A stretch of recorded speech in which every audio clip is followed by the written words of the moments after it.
My best friend's Reginald Solon, he has a saying that he wrote in his apartment in the wall that says, "Unshared success is failure." And like I would always, like, whenever I went to his apartment, I would read it and I wouldn't even say anything to him.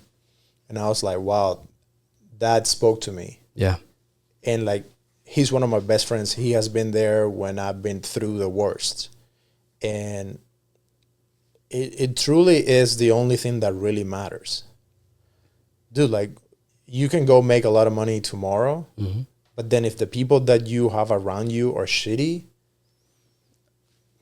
yeah, for sure. you're better off being poor, being broke, and having like a good brother next to you. Oh, like, 100%. Having a good woman next to you, having your kids, having your parents, because that is like irreplaceable. Yeah. Like, you can make money really quickly. You can lose it really quickly too. A good relationship, it takes years to build. And usually, no matter what happens, that's not going anywhere. Yeah, of course. If you're sick, that person's going to be there. If you're poor, broke, in trouble, like, Yeah. who's the guy that you're going to call when you're like fucked and you need to pay for something, or you need you need money to make rent, or like whatever it is that you need, having that person. So I remember a few months ago, I have this document that I keep, that I try to work on periodically, and it's like my life plan. And this a friend that I had gave me this document, and ever since, I've had it for like almost 10 years now. Ever since, I go periodically back to that document, and I have like the things that I need to focus on, and on each area of my life, like the plan and the goals and the action.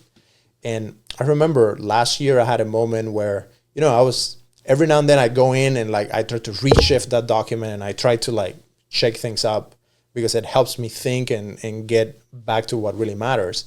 And I remember going back and like on the relationship part, just writing down the names of like the 4 or 5 people that the only people I give a fuck about. Yeah. Those guys, like those people right there. And sometimes we just, maybe we're not trained, or we think friendships just fall from the sky, and they don't. As guys, we have to be really intentional, because dude, you let a snake get into your close group and you'll be fucked. It creates it becomes chaos, really. You have to be really intentional about picking those like 3-4 people and making sure that you text them every now and then, you call them and catch up with them, and you find ways in your business and in all the things that you're doing, how can you involve these people so they also win? Yeah. You can only do that with people who are real and legit, and people who have shown you that they are there for you in the worst times. I think many people have a lot of friends, but you need brothers. You don't need friends. Like 100%. You and I, we're friendly. Mm-hmm. We know each other. We're doing this interview. It's all nice and great. If you text me, I will give you help, like whatever I can. Yeah. I'm not going to like get in a fight for someone for you. I don't know you that well. Exactly. I understand. And you're not going to do the same for me. Yeah. Let's be real. Yeah. We just met. We're having a great time in the interview. You're not my brother. Yeah. And I can be like, oh, bro, Ariel, this and that. Mm-hmm. No, fuck that. Yeah. The reality is, if you get into a fight with knives and shit tomorrow, I'm not going to be there. Yeah, of course. Now, if my guys that have been there, they call me and they need something, I'm going to run and like do it. I'm going to get on a plane. I'm going to be up at 3 a.m. talking to them on the phone to help them. I'm going to send them money. Like if I have $500 left in my account and they need 400, I'm going to send them the 400. Yeah, 100%. It doesn't matter. Mm-hmm. And I think it comes with time. To be honest, like I don't want to shit on younger guys and say, oh, you haven't like found this or done this or that. I think it comes with time. Going through hard stuff in life makes you stronger, and you kind of need that to be able to differentiate between the people who are really there for you and you have to be there for them, and the people that are just passing by. They're just in the peripheral. Like they don't matter that much. And as you get older, you start realizing that group of people is smaller and smaller, And I think that's how it should be.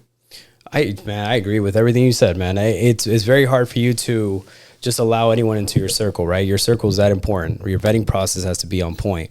I'm the same way with you. I don't just allow anyone to my circle, right? It's very intact, and there's a reason why they were selected to be in that circle. And so, yeah, to your point, man, I mean, I'm always willing to teach. I'm always willing to share. The quote you mentioned, unshared success is failure, right? I agree with that so much, man, because like if I'm doing all this and that and I'm making X amount of dollars and like I can't share that with them, like to bring them up in some kind of way. I might have my own business, but maybe you can't like tailor your way into it, but I can help you to potentially start your own. And same thing with family too. Like my ultimate goal is to make sure that my family's well put. My partner, if I have a partner in the future, if kids, all that. Of course, man, that's what being a man is meant to be.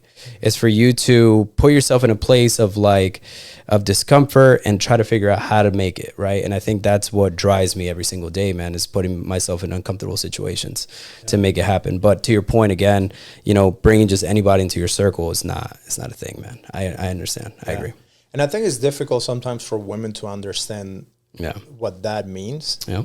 Because they have a lot of friends and like their friendships are not meant to be life or death situation. Yeah.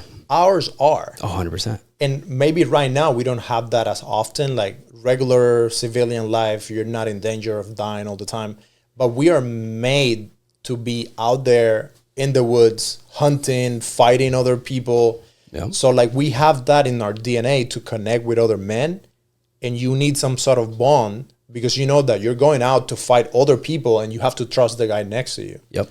And I think that's what makes sometimes women like fight us on I'm going out with my guys, or like my friend needs this and I'm going to go out with him. Yeah. And they're afraid of like cheating and all of that. And it's very interesting to me just when you put it into perspective to a more primal base of it all, it makes total sense. It's like, hey, I need to have that brotherhood because I'm wired to be close to other guys so we can go kill people.